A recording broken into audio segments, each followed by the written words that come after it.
Shalom, salam damai saudara-saudari. Salam Paskah.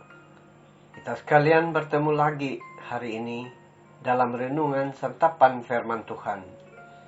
Hari Rabu, 27 April 2022. Dalam masa Paskah minggu yang kedua.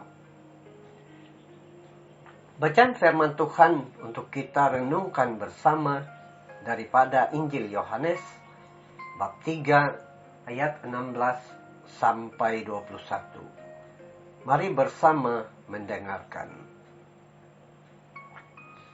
Dalam percakapannya dengan Nikodemus, Yesus berkata, "Begitu besar kasih Allah akan dunia ini, sehingga Ia telah mengurniakan anaknya yang tunggal, supaya setiap orang yang percaya kepadanya tidak binasa, melainkan beroleh hidup yang kekal. Sebab Allah mengutus anaknya ke dalam dunia, bukan untuk menghakimi dunia, melainkan untuk menyelamatkannya oleh Dia. Siapa saja yang percaya kepadanya tidak akan dihukum. Siapa saja yang tidak percaya, ia telah berada di bawah hukuman.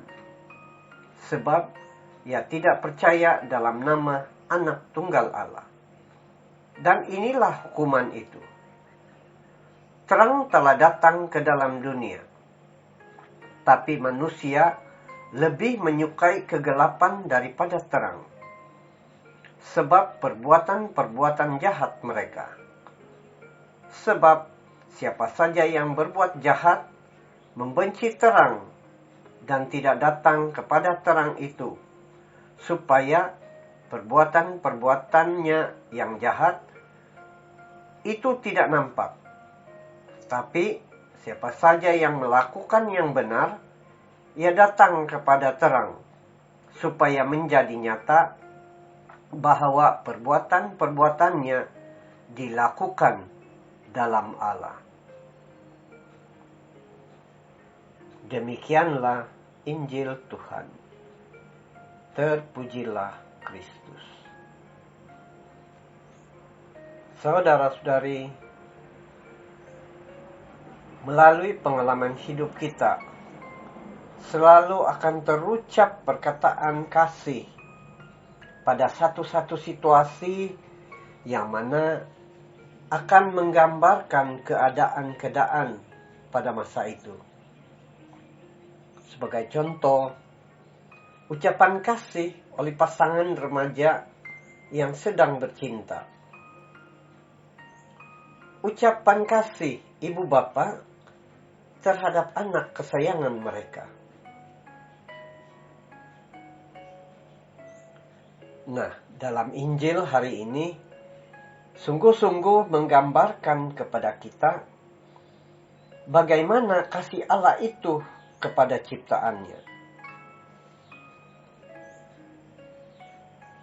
Dalam Injil, Yesus berkata, "Begitu besar kasih Allah akan dunia ini, sehingga Ia telah mengurniakan anaknya yang tunggal, supaya setiap orang yang percaya kepadanya tidak binasa, melainkan beroleh hidup yang kekal."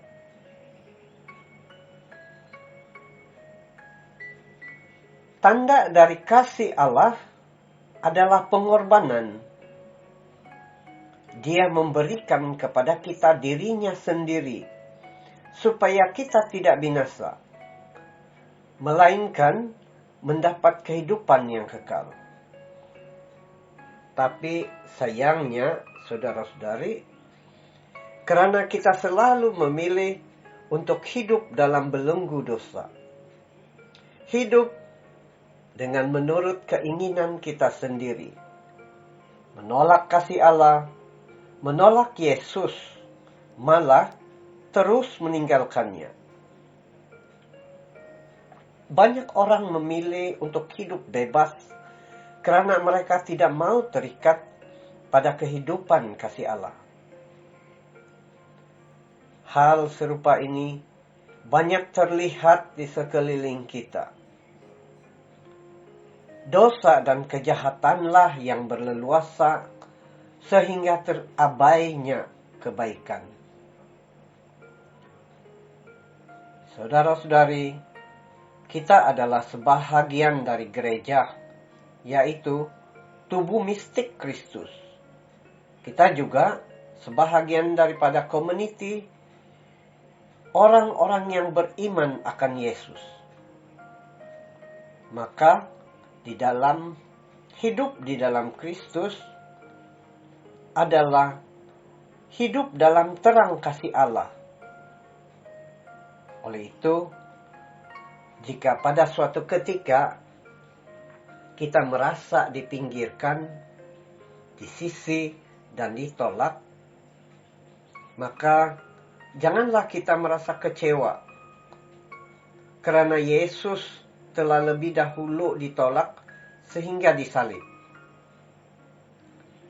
Kita patut memberikan kesaksian dengan hidup dalam kebenaran, karena Allah menggunakan kita untuk menjadi pembawa terang kepada sesama.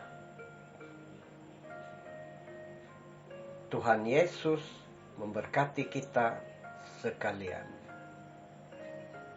Amin.